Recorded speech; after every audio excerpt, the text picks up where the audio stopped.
बच्चों, पृथ्वी की उत्पत्ति कैसे हुई आज भी एक रहस्य बना हुआ है।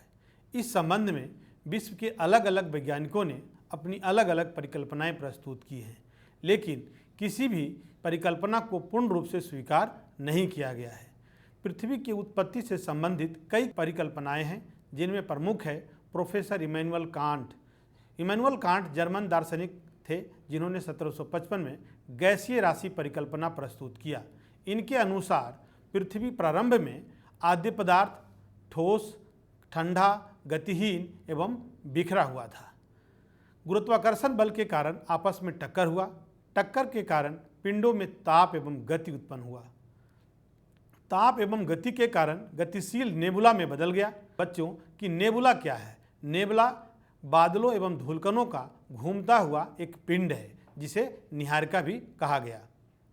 नेक्स्ट जो है इसमें लाप्लास जो है फ्रांसीसी गणितज्ञ थे, जिन्होंने 1796 में संशोधित निहारिका परिकल्पना प्रस्तुत किया। इन्होंने भी निहारिका परिकल्पना पर ही बल दिया। इनके अनुसार जो आदि पदार्थ थे वो गर्म थे, तप्त थे, मंद गति से गतिशील था। बाद में तापमान और आयतन कम तथा गति में वृद्धि हुई। अब केंद्रीय बल के कारण निहारिका से एक छल्ला अलग होकर कई खंडों में विकसित हो गया। जो खंडित पदार्थ था वह ठंडा होकर ग्रह एवं शेष भाग सूर्य बना।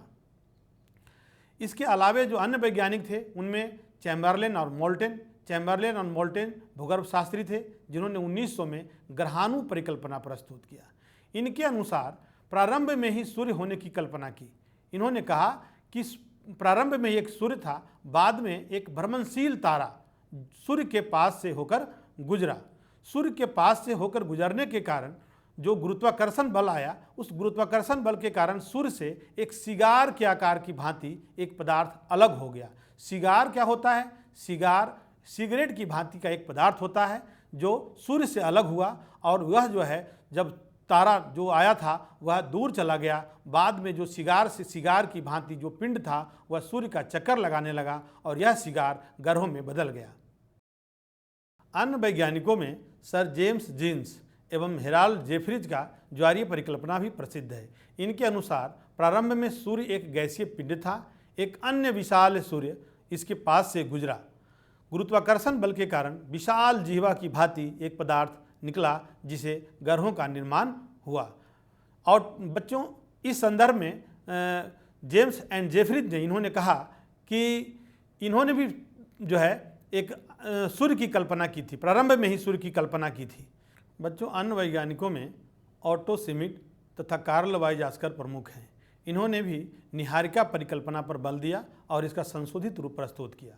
ऑटो श्मिट ने अपार धूल एवं गैस होने की बात तथा कार्ल वाइजास्कर सूर्य की रचना कॉस्मिक किरणों से मानी। धूल एवं गैस के कणों में घर्षण तथा टकराव के कारण ग्रहों का निर्माण हुआ। बच्चों, अब जो सिद्धांत है इसमें आधुनिक सिद्धांत की बात आती है। अभी तक आप लोगों ने जो पढ़ा वह एक परिकल्पना था और पुरानी परिकल्पनाएं थी, लेकिन आज के समय में वो प्रासंगिक नहीं है। आधुनिक सिद्धांत जो है वह बिग बैंग सिद्धांत को मानता है, जिसे विस्तारित ब्रह्मांड परिकल्पना के नाम से जाना जाता है। बच्चे, आप जो है अभी एक चित्र देख रहे हैं। इस चित्र के माध्यम से ये बताया गया है कि इस संदर्भ में एडविन हब्बल ने बताया। एडविन हब्बल 1920 में ब्रह्मांड के विस्तार के बारे में बताया। उन्होंने इस संदर्भ में बताया कि कैसे पृथ्वी का और कैसे ब्रह्मांड का विस्तार हुआ। इस संदर्भ में उन्होंने एक उदाहरण दिया। उदाहरण क्या दिया? उन्होंने एक बैलून लिया। बैलून पर कई छोटे छोटे डॉट्स बनाए। उस बैलून को उन्होंने फुलाया। फुलाने के बाद उन्होंने क्या पाया कि उस बैलून के ऊपर जो बिंदु था उसके दो बिंदुओं के बीच में विस्तार हो रहा है। उसके बीच के डिस्टेंस बढ़ रहा है, दूरी बढ़ रहा है, साथ में बिंदुओं का आकार भी बढ़ रहा है। तो इस तरह से इसको जो है इन्होंने कहा कि ब्रह्मांड का विस्तार हो रहा है। बिग बैंग सिद्धांत जो है 1950-1960 में विकसित हुआ तथा 1972 में सत्यापित हुआ। बिग बैंग सिद्धांत के अनुसार ब्रह्मांड का विकास निम्न अवस्थाओं में हुआ। इस संदर्भ में उन्होंने 3 अवस्थाओं के बारे में बताया।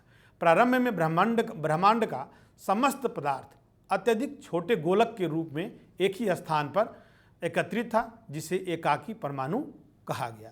यह जो है पहली अवस्था थी। दूसरी अवस्था में पदार्थ का आयतन अति सूक्ष्म तथा तापमान एवं घनत्व अनंत था।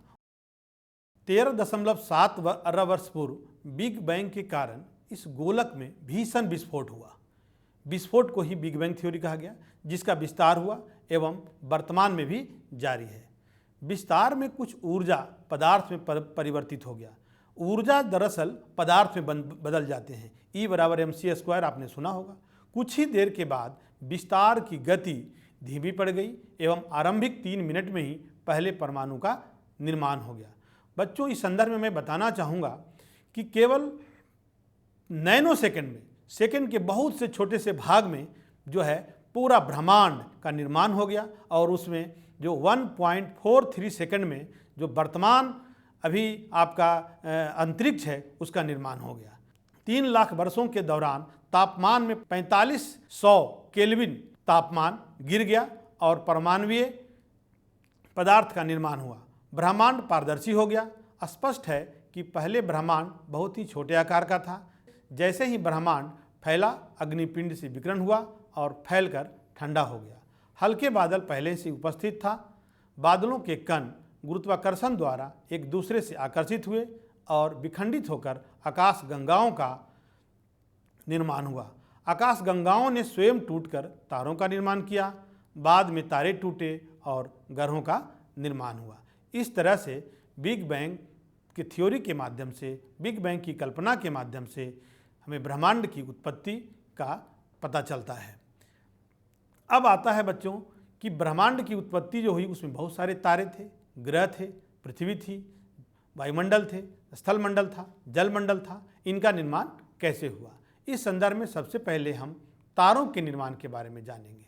तारों का निर्माण बच्चों ये पता है कि जितने भी आकाशीय पिंड की रचना हुई है, जितनी भी आकाशीय पिंड की रचना हुई है उनमें सभी निहारिका से हुआ है।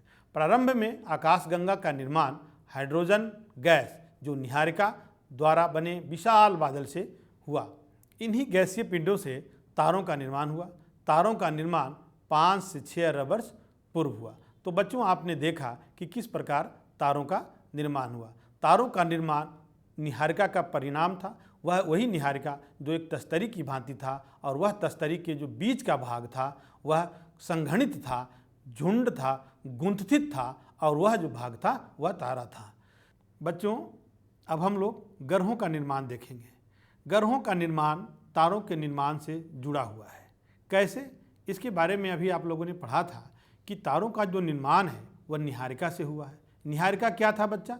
निहारिका तस्तरी नुमा एक पिंड था और तस्तरी के जो बीच का जो भाग था वह गैसों का गुत्थित झुंड था और वह जो है सूर्य बना। इसके अलावा उसके चारों तरफ का जो भाग था वह ठंडा हुआ और उनसे ग्रहों का निर्माण हुआ।